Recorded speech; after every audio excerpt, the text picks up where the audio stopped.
बिस्मिल्लाहिर्रहमानिर्रहीम। अस्सलाम वालेकुम डियर स्टूडेंट। आज हमारा लेक्चर नंबर 4 स्टार्ट है, support and movement, chapter number 2।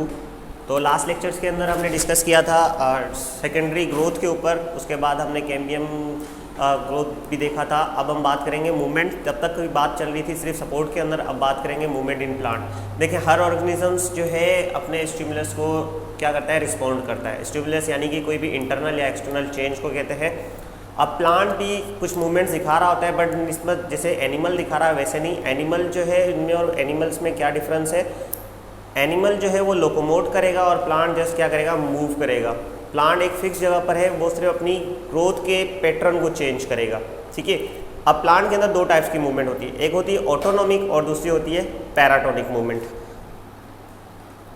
Autonomic movement क्या होती है? ऑटोनोमिक मूवमेंट स्पॉन्टेनियस मूवमेंट होती है क्योंकि इंटरनल कॉजेज़ की वजह से, कि बॉडी यानी कोई भी इंटरनल स्टिमुलाई की वजह से एक मूवमेंट हो, प्लांट मूवमेंट दिखाए, उसे हम कहते हैं autonomic movement.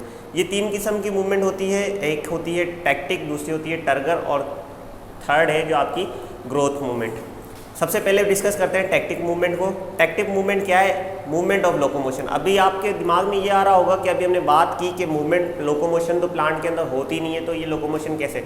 Locomotion basically plant के ऑर्गेनल्स की, यानी सेल के अंदर जितने भी ऑर्गेनल्स हैं उनकी मूवमेंट को हम कहते हैं मूवमेंट ऑफ प्लांट या लोकोमोशन ऑफ प्लांट। किस तरीके से होती है? टैक्टिक मूवमेंट को डिवाइड किया गया है दो बेसिकली डायरेक्शन के मुताबिक। एक होती है पॉजिटिव मूवमेंट और दूसरी होती है नेगेटिव मूवमेंट। पॉजिटिव मूवमेंट क्या होती है कि स्टिमुलाई की तरफ मूवमेंट हो, और नेगेटिव मूवमेंट जो स्टिमुलाई से अवे की तरफ मूवमेंट हो। अब ये बात थी सिर्फ डायरेक्शन के ऊपर, के डायरेक्शन के ऊपर डिवीजन हुई थी। अब बात करते हैं कि इनकी नेचर स्टिमुलाई की, यानी नेचर की तरफ से कोई स्टिमुलस आ रहा है तो उसकी तरफ मूवमेंट किस तरीके से होगी। सबसे पहले बात करते हैं फोटोटैक्टिक मूवमेंट की। फोटोटैक्टिक, फोटो का वर्ड जो यहाँ पर यूज़ हुआ है, फोटो का मतलब है लाइट।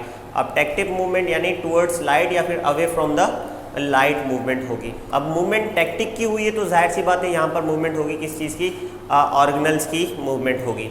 अब मूवमेंट किस तरीके से, लाइट की, अगर लाइट की तरफ मूवमेंट हो रही है प्लांट की तो उसे हम कहेंगे पॉजिटिव मूवमेंट यानी टुवर्ड्स लाइट पॉजिटिव मूवमेंट, और अगर नेगेटिव हो रही है तो मूवमेंट होगी लाइट की अवे से। एग्जाम्पल के तौर पर बात करते हैं, पॉजिटिव टैक्टिव मूवमेंट क्या होती है कि movement of chloroplast. Movement of chloroplast कैसे है कि एक प्लांट का लीफ है, यानी डायरेक्शन से एक प्लांट की तरफ से डायरेक्शन से आपकी लाइट आ रही है तो सारे के सारे प्लांट की जो क्लोरोप्लास्ट है उस तरफ जो है इकट्ठा होना स्टार्ट हो जाएंगे, क्योंकि वहाँ पर मूवमेंट जो है चली जाएगी जहाँ पर स्टिमुलस आ रहा है। इंटेंसिटी पे भी डिपेंड करती है और डायरेक्शन पे भी डिपेंड करती है, कहाँ से लाइट आ रही है और कितने इंटेंसिटी के साथ लाइट आ रही है, उसी हिसाब से क्लोरोप्लास्ट क्या होंगे, डिस्ट्रीब्यूट होंगे। अब क्लोरोप्लास्ट क्यों मूव होते हैं? सबसे अहम बात यह है कि हमने बात की कि मूवमेंट तो हो रही है क्लोरोप्लास्ट के अंदर, तो ये मूवमेंट क्यों कर रहे हैं? Due to cyclosis. साइक्लोसिस आप लोगों ने फर्स्ट ईयर के अंदर पढ़ा था कि मूवमेंट ऑफ साइटोप्लाज्म को कहा जाता है। जब साइटोप्लाज्म मूव करेगा तभी ये क्लोरोप्लास्ट क्या होंगे, मूवमेंट करेंगे। आपको ये मालूम है कि क्लोरोप्लास्ट जो है वो ऑर्गेनल्स हैं, प्लास्टिड के अंदर ये जो पिगमेंट्स पाए जाते हैं साइटोप्लाज्म के अंदर। ये मूवमेंट जो है वो हेल्प करेगी मैक्सिमम अमाउंट ऑफ लाइट को एब्जॉर्ब करने के लिए, यानी जहाँ लाइट ज़्यादा होगी उस तरफ क्लोरोप्लास्ट ज़्यादा से ज़्यादा होंगे, और जहाँ क्लोरोप्लास्ट ज़्यादा से ज़्यादा होए जाहिर सी बात है वहाँ पर एब्जॉर्ब ऑफ लाइट ज़्यादा होगी। अब ये एब्जॉर्प्शन ऑफ लाइट क्या करेगी, प्लांट के फूड को जो है वो बना रही होगी, यानी क्लोरोप्लास्ट क्या करेंगे, कैप्चर करेंगे सोलर एनर्जी को और कन्वर्ट कर देंगे फूड एनर्जी के अंदर। फिर हम दूसरी एग्जांपल में बात करते हैं कीमोटैक्टिक मूवमेंट। अब बात सेम ही है, जस्ट यहाँ पर मूवमेंट टुवर्ड्स किस तरफ होगी, केमिकल्स की तरफ होगी, रिस्पॉन्स करेंगे केमिकल्स की तरफ। किस तरीके से रिस्पॉन्स करते हैं? अब यहाँ पर भी दो एग्जांपल्स हैं। सबसे पहले अगर मूवमेंट हो रही है केमिकल्स की तरफ तो ये पॉजिटिव, और अवे हो रही है तो ये नेगेटिव। हम पॉजिटिव की एक एग्जाम्पल लेते हैं। आपने फर्स्ट ईयर के अंदर एक प्लांट्स कुछ पढ़े थे, लिवरवर्ट्स, फर्न्स वगैरह जो है वो प्लांट पढ़े थे। वहाँ पर जब भी प्लांट, उसमें क्या हो रहा होता है कि जो फीमेल प्रोडक्टिव पार्ट है और आर्चिगोनियम, वहाँ से कुछ इंसेंस यानी सेंट्स जो है वो रिलीज़ हो रहे होते हैं, जैसे जिसे हम न्यूक्लिक एसिड कहते हैं। वो क्या करेंगे, जब ये रिलीज़ हो रहे होते हैं स्पर्म उसकी तरफ मूव करना स्टार्ट कर देगा।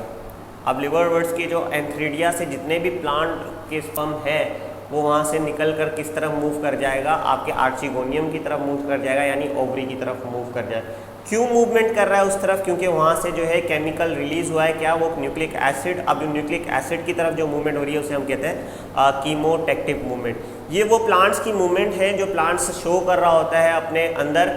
इसी वजह से हम प्लांट की लोकोमोशन को बता रहे हैं कि प्लांट के बॉडी के अंदर यानी प्लांट के अंदर लोकोमोशन होती है, वो भी किस चीज़ की, ऑर्गेनल्स की लोकोमोशन होती है। बट अब बनस्बत प्लांट की खुद की बात करें तो वो फिक्स है, सिसाइल है, वो कोई मूवमेंट नहीं करेगा, वो जस्ट अपने पैटर्न को चेंज करेगा। आई होप ये लेक्चर आपको समझ आया होगा। इंशाल्लाह हम नेक्स्ट लेक्चर में इनको और डिटेल में पढ़ेंगे, प्लांट की मूवमेंट की तरफ चले जाएंगे कि प्लांट की होल बॉडी किस तरीके से मूवमेंट करती है। तब तक के लिए ख्याल रखें, अल्लाह हाफ़िज़।